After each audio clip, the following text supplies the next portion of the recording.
Hi guys, so ngayon, ipiplex ko sa inyo ang garden ko. Kaya intro, pasok!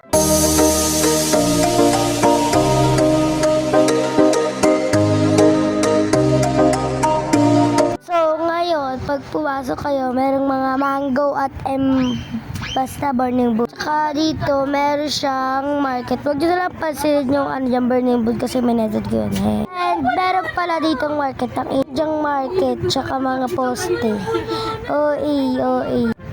Yan, pets ko yan guys. Tapos ito, merong tutubido na parang ganon siya guys. Tapos meron dito TV, di siya nakarap. Kasi pag hinarap ko yun, mabubura yan lahat.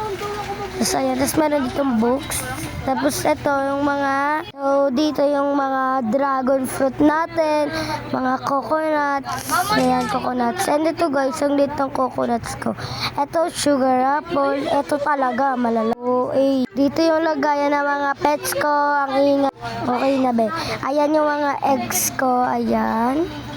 Ayan, mga lagyanan ko yan ng mga eggs ko. And ayan ang garden ko. Tapos dito guys, dyan. Ito yung mga pets ko. Ayan. Ayan yung mga pets ko ba yan.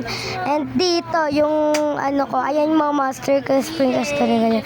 So ito yung minetod ko, ang laki.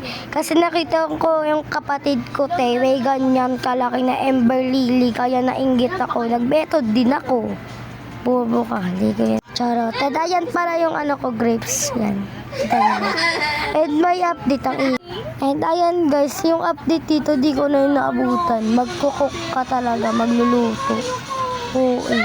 And guys, please subscribe.